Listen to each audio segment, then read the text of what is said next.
Ketika liga tuntas, orang cenderung akan memperhatikan siapa yang juara atau kadangkala siapa yang terdegradasi dari kasta tertinggi juga menjadi perhatian. Padahal selain itu, klub-klub yang promosi juga patut untuk mendapat perhatian. Musim 2022-2023 memang sudah dimulai.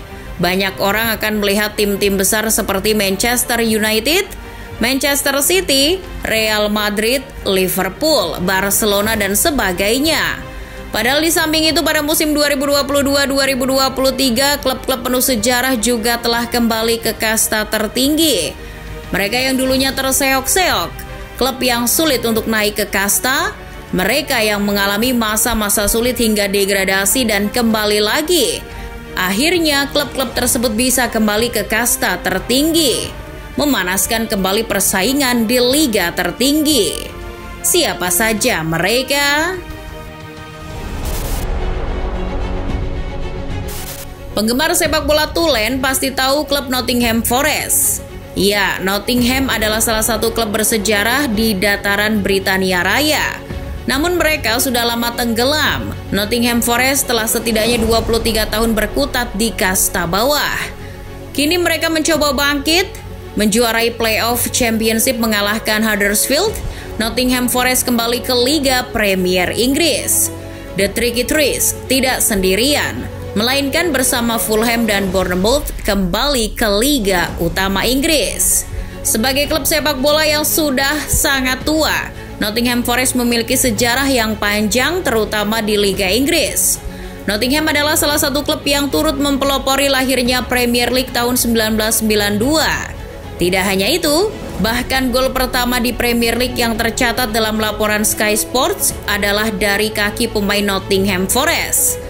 Pada pembukaan Premier League musim 1992-93, Teddy Sheringham yang saat itu berseragam Forest mencetak satu-satunya gol dalam kemenangan melawan Liverpool. Dalam sejarahnya, Nottingham Forest termasuk tim besar di Liga Inggris. Selama bertarung di kasta tertinggi, Nottingham bahkan pernah menggamit trofi Liga Champions Eropa secara back-to-back, yaitu pada musim 1978-79 dan 1979-80. Berbeda dengan Tottenham Hotspur, The Tricky Threes memiliki segudang trofi. Mereka pernah menjuarai Piala Super Eropa musim 1979-80.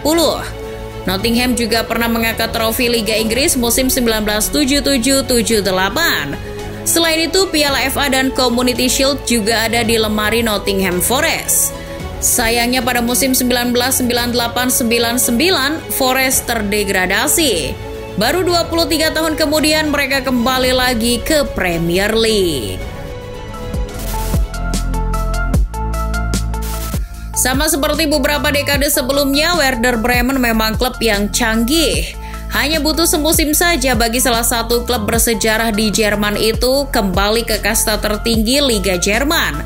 Mereka terdegradasi pada musim 2020-2021 ketika hanya mampu finish di peringkat 2 terbawah. Namun berhasil kembali setelah tampil impresif di Bundesliga 2. Klub berjuluk Die Groene-Weißen itu mengemas 23 pertandingan tak terkalahkan di Bundesliga 2. Mereka kembali ke kasta tertinggi setelah finish di peringkat kedua Bundesliga 2. Hal itu sama seperti ketika Bremen terdegradasi musim 1979-80.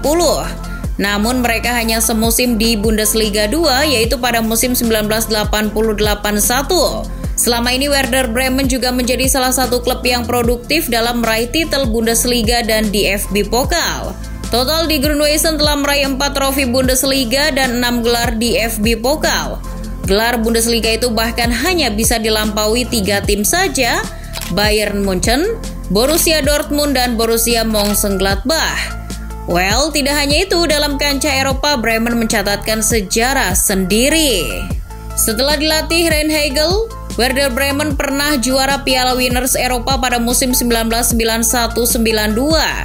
Tidak hanya itu, Bremen pernah membantai Napoli asuhan Diego Maradona 5-1. Werder Bremen juga menjadi klub Jerman pertama yang masuk ke babak grup Liga Champions UEFA yang baru berganti nama.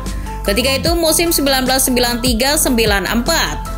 Dalam catatan sejarah, Werder Bremen setidaknya pernah menjadi pengganggu dominasi Bayern Munchen di Bundesliga. Mereka juga bertahan di Bundesliga cukup lama. Beberapa pemain pernah memperkuat Werder Bremen, mulai dari Kevin De Bruyne, Mesut Ozil sampai Serge Gnabry. Daripada klub-klub Liga Prancis lainnya, Eze barangkali tidaklah terlalu ranum namanya. Apalagi selain PSG, orang cenderung akan mengingat Olympique Marseille, klub yang lebih baik dari PSG karena bisa menjuarai Liga Champions. Well, kita lupakan dulu soal itu. Ligue 1 musim 2022-2023 kini tengah kedatangan kembali tim legendaris mereka, Eze. Klub yang sejatinya merupakan asosiasi anak muda di Auxerre itu kembali setelah pada 2012 terdegradasi dari liga teratas. Setelah kurang lebih 1 dekade, mereka akhirnya bisa kembali lagi ke Ligue 1. Yang perlu dicatat, Auxerre adalah tim yang produktif meraih trofi Coupe de France atau Piala Prancis. Auxerre meraihnya 4 kali.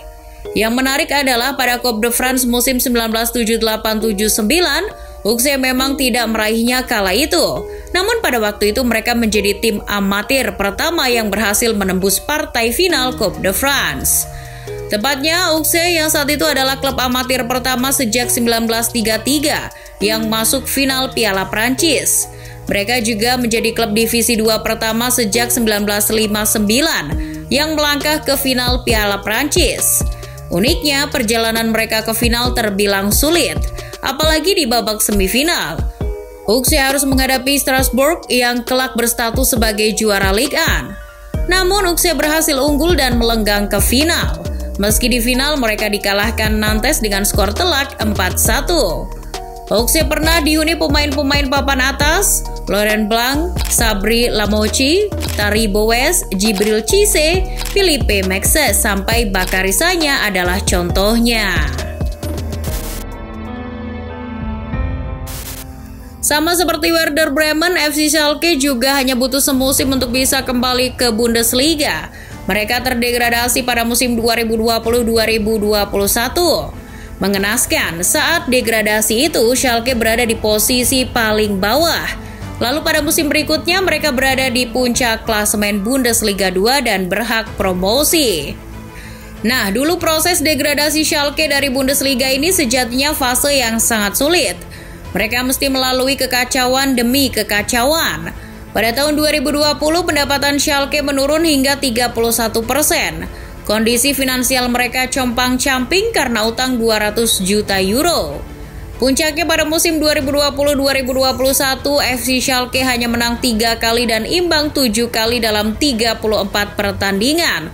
Sisanya adalah kekalahan. Pada musim 2020-2021, Schalke bahkan pernah menjalani 30 pertandingan secara beruntun tanpa satu pun kemenangan. Mereka pun terdegradasi musim itu. Menjalani musim 2021-2022, Schalke coba menjual banyak pemain untuk menstabilkan keuangan. Mereka juga mempromosikan pemain muda. Hasilnya, Schalke bisa kembali lagi ke Bundesliga pada musim 2022-2023. FC Schalke sendiri adalah klub yang penuh sejarah. Mereka pernah 7 kali juara Bundesliga, 5 kali meraih DFB Pokal dan pernah menjuarai Liga Eropa musim 1996-97. Die Knepen juga pernah melenggang ke semifinal Liga Champions tahun 2011. Meski belum pernah menjuarai Liga Spanyol, Real Valladolid adalah klub yang diakui sejarahnya di Spanyol. Mereka sudah sering memanaskan persaingan di Liga Spanyol. Jadi ketika terdegradasi pada musim 2020-2021, Valladolid menjadi sorotan. Namun mereka tidak berlama-lama di divisi Segunda. Valladolid kembali ke La Liga setelah mengalahkan Huesca 3-0 pada pekan terakhir divisi Segunda.